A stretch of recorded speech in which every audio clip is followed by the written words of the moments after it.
Continuamos con más de Fogón en Fogón.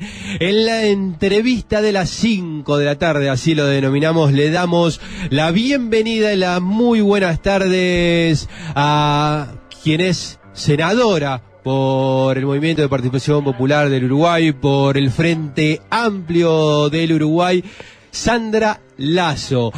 Podríamos decir en este caso compañera y amiga de la casa, sí, Sandra Lasso, que la tuvimos muchas veces aquí como cuasi columnista, así que a ella le damos las buenas tardes acá. Andrés Correa te saluda junto a Oscar Trinidad.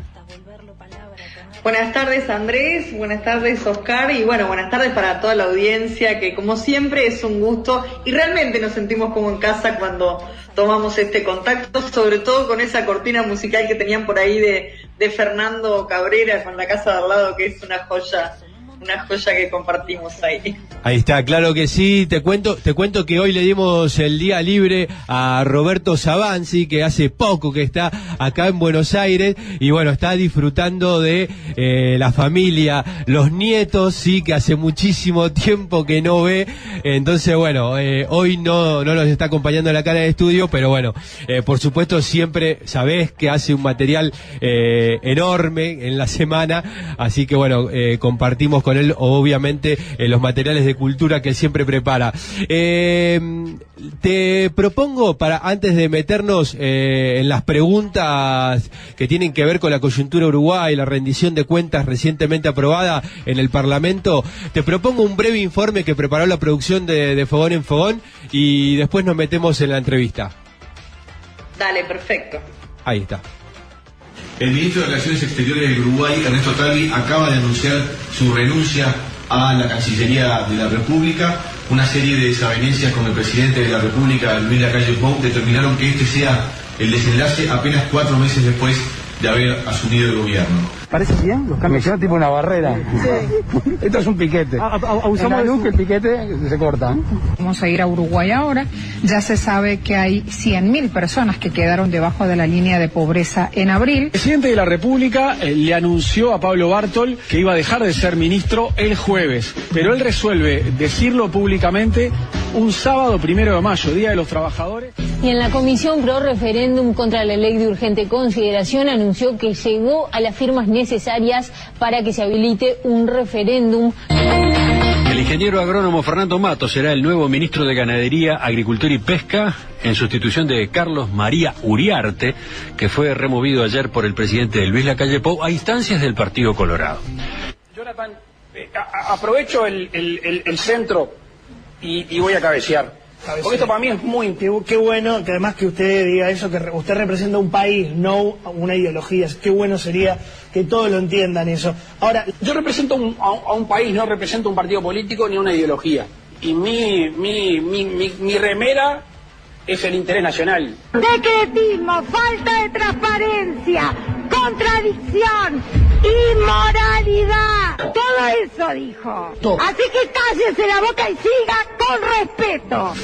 El ministro Cardoso renunció a su cargo, ustedes lo escucharon y lo entrevistaron, y el Partido Colorado sugirió la figura de Tabaré Viera.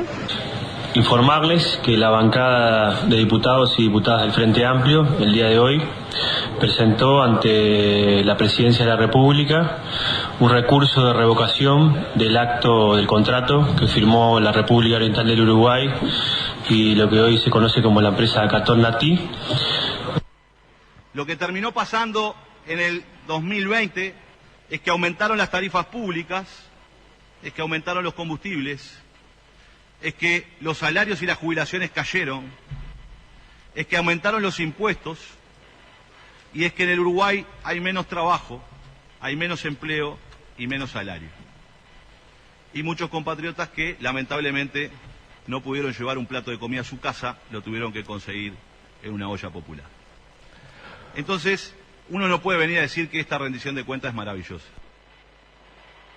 Y estaba el informe que preparó la producción de Fogón en Fogón. Como todo informe está, ¿no? Tiene sus selecciones, por supuesto, y así lo entendimos nosotros como lo relevante de este año y medio, sí, un poco más que asumió en el año 2020 la coalición de gobierno. Sandra, te pregunto, sí, en esta coyuntura, ¿qué crees que es lo más preocupante, sí, en términos de política que se viene desarrollando en el Uruguay?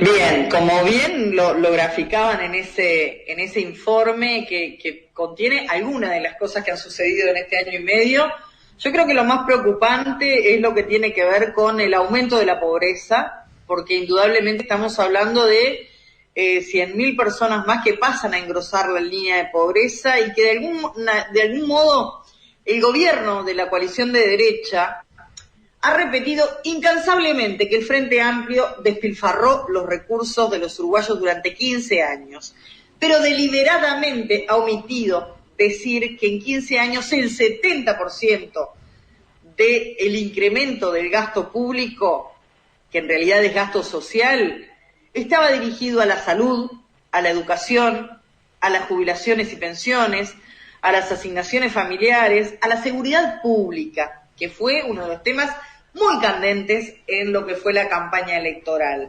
Eso es lo que omite decir el gobierno. Entonces hoy te presenta una rendición de cuentas que obviamente no fue aprobada en lo general por el Frente Amplio, que es de recorte, de ajustes, ¿en qué? En jubilaciones, en trabajadores asalariados, y en definitiva es un golpe al corazón al crecimiento con equidad, porque recordemos que allá por los 90, cuando también gobernaba el Partido Nacional, no es que no haya existido crecimiento, sí existió crecimiento. ¿Cuál es la diferencia en los 15 años de gobierno frente amplista donde hubo crecimiento? Que la distribución de la riqueza se da con un sentido de equidad. Yo creo que lo más doloroso de todo ese raconto que por allí tenía que ver con lo que ha sido también desde el punto de vista institucional algo para los uruguayos muy caro.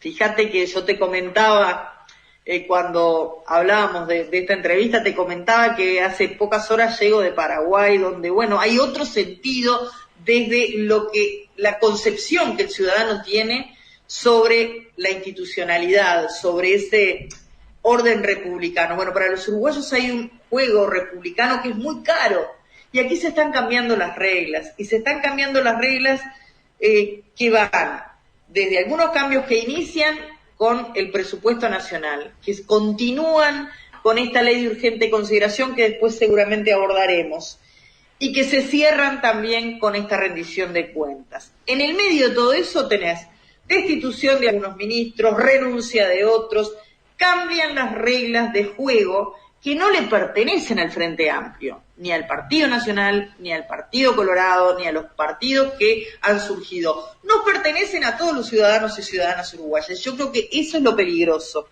Se está perdiendo esa credibilidad institucional con un aumento de pobreza que para mí es lo más terrible de lo que contiene este recorte, porque esos son ollas populares, son ciudadanos, familias enteras que han tenido que recurrir a las ollas populares como sustento de lo que es, en definitiva, algo que se le asigna al trabajo digno. Es la pérdida de fuentes de trabajo, es la pérdida de soberanía, con algunas cuestiones que también están sobre la mesa, como es la entrega y la concesión, digamos, en monopolio a Catornatí, a una empresa belga, de la soberanía nacional. Entonces, todo esto es una sumatoria de cuestiones que entendemos son peligrosas. Sandra, estamos charlando con Sandra Lasso, es senadora por el Frente Amplio del Uruguay. Sandra, te iba a preguntar con respecto justamente a lo que tiene que ver con la ley de urgente consideración y, bueno, justamente la rendición de cuentas recién aprobada. O sea, digo, acá hay una continuidad de esa política en esta rendición de cuentas que tiene que ver con la ley de urgente consideración. Sí, la ley de urgente consideración, para quien, bueno, no ha tomado contacto con este tema, es en realidad un cambio, es ese cambio de reglas de juego al que yo hacía alusión, ¿no? Y que tiene que ver con, bueno, un sinfín de leyes modificadas que están contenidas dentro de la ley de urgente consideración, que fue una promesa de campaña, fundamentalmente del herrerismo, pero que fíjate vos que cuando comenzó el gobierno no se presentó, demoró un tiempo en presentarse. ¿Por qué? Porque entre otras cosas no había sido acordada con los propios integrantes de la coalición de gobierno, ¿no?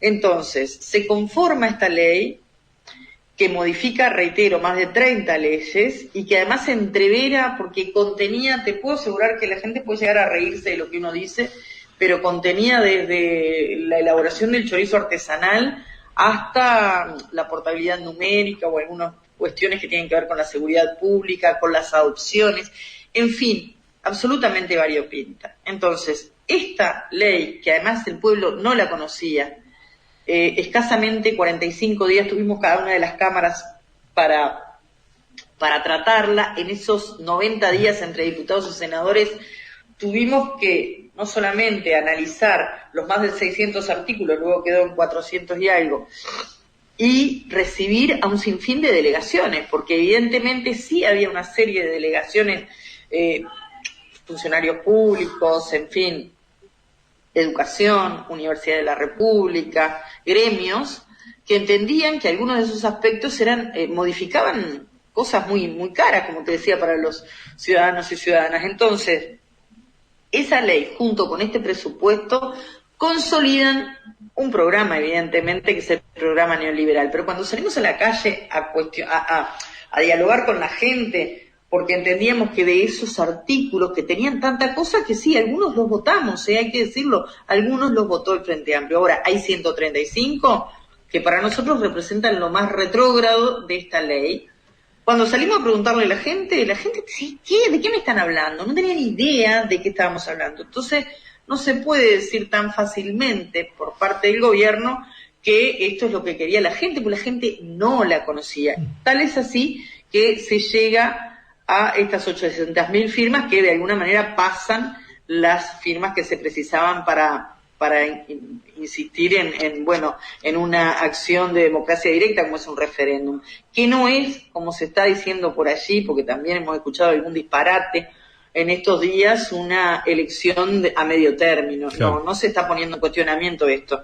Nosotros creemos en las instituciones, creemos que este gobierno, la mayoría lo votó y va a terminar su mandato sin ese cuestionamiento. Ahora, 135 artículos que son nefastos, sí, por supuesto, que los vamos a intentar anular, porque esa es la palabra correcta, ¿no? Porque derogación tendría que ver con el Parlamento o con el Poder Ejecutivo. En este caso nosotros vamos hacia la anulación de estos artículos. Y yo creo que ahí lo que se define es lo que te decía, un proyecto que va a contrapelo de lo que nosotros entendemos era una alternativa de gobierno que durante 15 años, entre otras cosas, le otorgó a este gobierno, al actual gobierno, una matriz de protección social que estaba fortalecida por esos 15 años de gobierno frente amplista, y que entre otras cosas le permitió a los inicios de la pandemia dar una respuesta contundente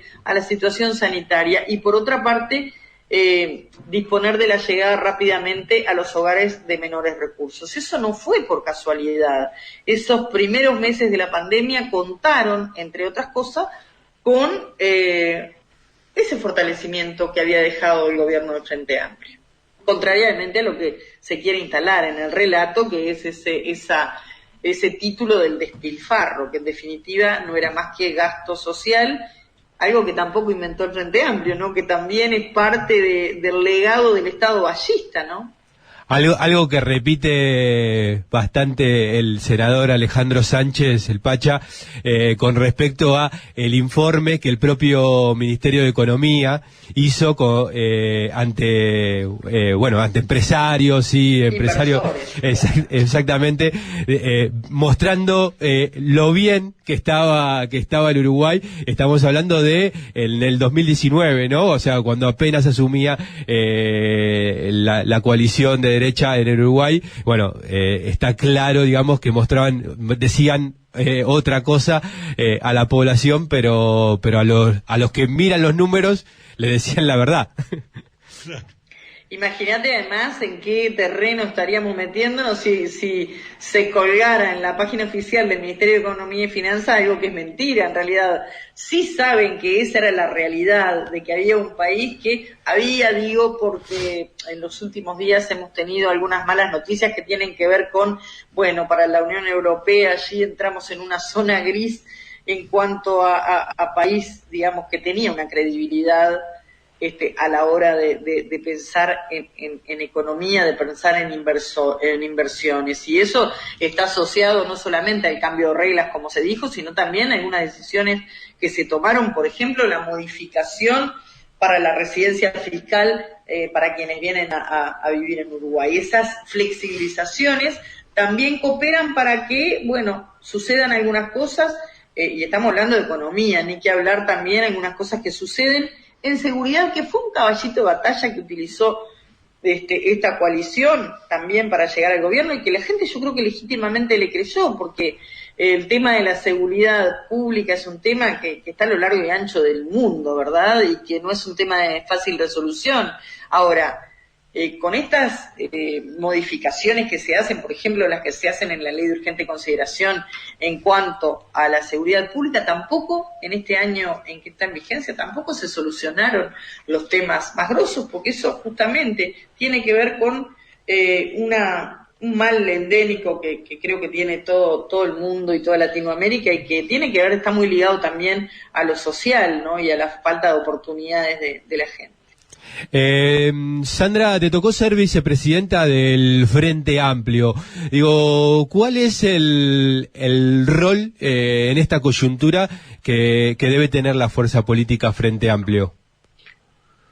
Yo creo que el rol del Frente Amplio en oposición, el Frente Amplio supo ser oposición durante mucho tiempo, mucho más tiempo de oposición tiene que de gobierno, en definitiva, ¿no? En 50 años cumplimos este año y de esos 50 nos tocó casi 30 en Montevideo ser gobierno y 15 a nivel nacional. El rol siempre es el de, canalizar, articular junto a la gente. Yo creo que el Frente Amplio surge desde aquella síntesis del Congreso del Pueblo, y te estoy hablando de hace 50 años atrás, surge como una necesidad, pero también surge como un abanico muy intenso y muy extenso de diversas fuerzas políticas que lo conformaban, algunos escindidos de los partidos tradicionales. Yo creo que tiene que seguir siendo eso. Yo siempre rescato ese frente en unidad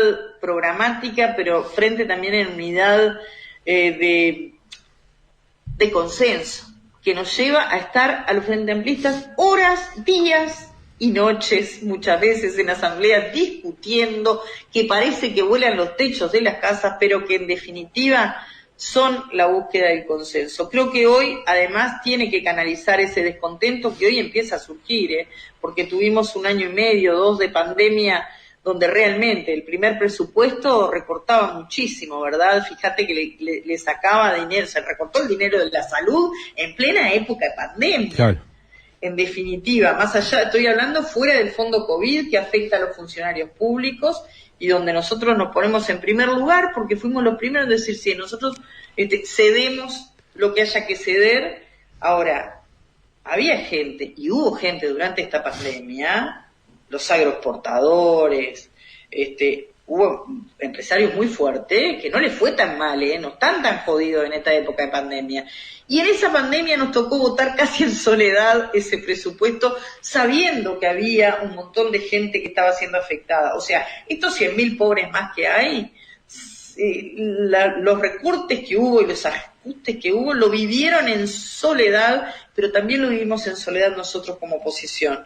Por eso yo digo que hoy el Frente está tomando también ese rol junto al PIT-CNT, junto a las organizaciones sociales, de canalizar siempre de forma democrática, institucional, ese descontento que empieza a surgir. Pero además el otro rol, que no es solamente el de la protesta, es el rol de construir una alternativa real a este gobierno o a este proyecto país, que lo hubo, que lo hay y que hay que mejorarlo, y que no se puede mejorar con las mismas recetas. Entendemos que tiene que haber desde este Frente Amplio, que está en proceso de elegir nuevas autoridades, tienen que surgir renovación de liderazgos, que se está dando naturalmente, incluso con algunos de nuestros líderes vivos.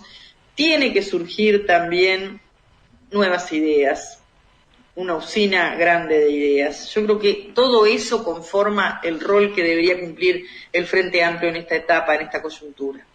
Nos queda poco tiempo, pero no quería dejar pasar el hecho que te tocó también como integrante de la COPAL ir a las elecciones el pasado domingo, elecciones municipales en Paraguay. He visto el informe, sí, y bueno, ha habido algunos,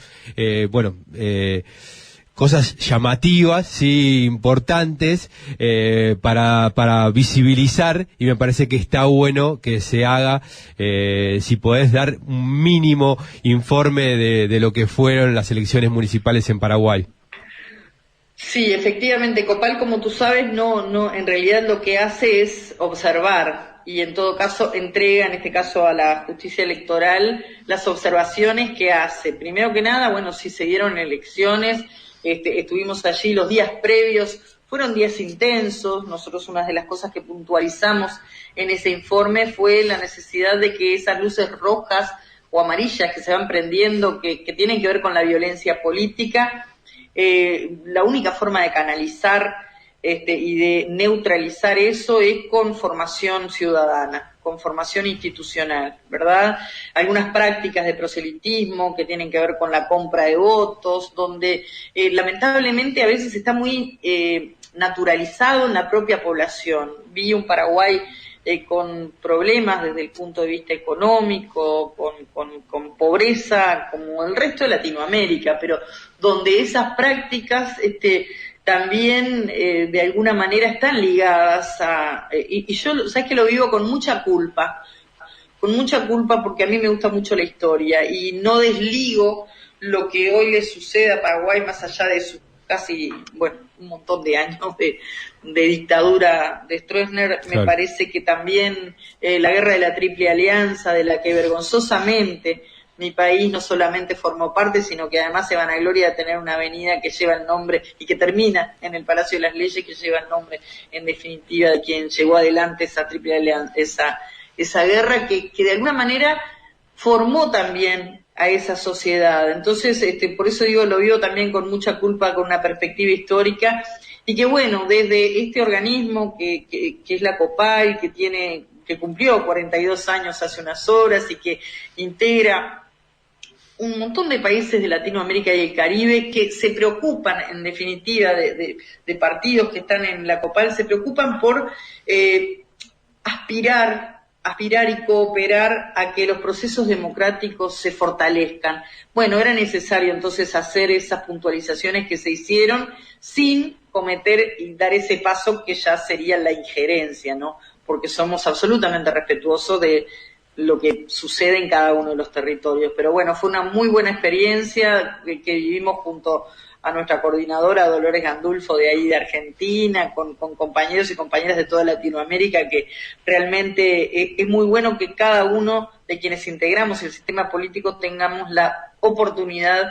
de participar de estos espacios, porque te amplían la realidad, la perspectiva, y también te hacen valorar algunas cosas que, más allá de resultados, como digo yo siempre, la vida no se puede medir en términos de ganar o perder. Hay otras cosas que hacen a la coyuntura y son buenas oportunidades para reconocerlo.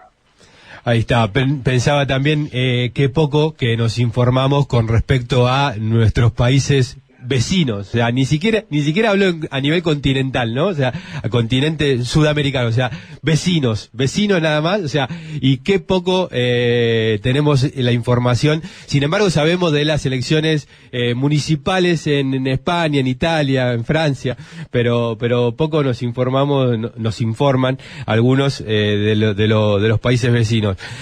Quizás también tiene que ver con esto, lo que mencionaba Sandra Lasso, con respecto a el contenido histórico, ¿no? Esa historia que continúa oscureciendo algunas zonas de nuestra necesaria integración.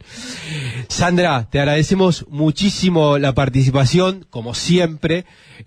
Sabemos que contamos con vos para cada necesidad, y bueno, la propuesta que le hacemos a un montón de compañeros y compañeras en estos tiempos es que si andan por Buenos Aires un sábado a la tarde, más que invitados al estudio Patrick Rice de Radiográfica para seguir compartiendo y charlando con más tiempo quizás sobre la realidad uruguaya y de la región. Mira, no va a faltar oportunidad, yo tomo el guante ese porque realmente siempre con mi compañero tenemos la sana costumbre de, como se dice, cruzar el charco y llegarnos hasta ese Buenos Aires que es maravilloso, ese pueblo hermano que es maravilloso, que le tocó ser mi casa también en su momento, allá por el año 73, siendo una niña, cuando mis padres se exiliaron ahí, yo fui a la escuela ahí, me siento como muy hermanada, más allá del artiguismo que sé que nos une, pero no va a faltar oportunidad de verdad, porque ahora con la pandemia ya tuvimos un tiempo largo sin cruzar, así que vamos a ir. Quiero aprovechar la oportunidad para transmitirle a Roberto el abrazo grande. Sé de la preocupación que tenía por conocer a su nieta, por estar con su familia, y bueno, esta pandemia que nos afectó a todos y que de alguna manera empieza a ceder. Así que les mando un abrazo grande, y acá la orden también por este lado. Un abrazo a todos. Ahí está, pasaba Sandra Lasso, senadora por el Movimiento de Participación Popular, por integrante del Frente Amplio del Uruguay, comentando sobre la coyuntura. Nos vamos a la tanda y después continuamos con más de Fuego en Fuego.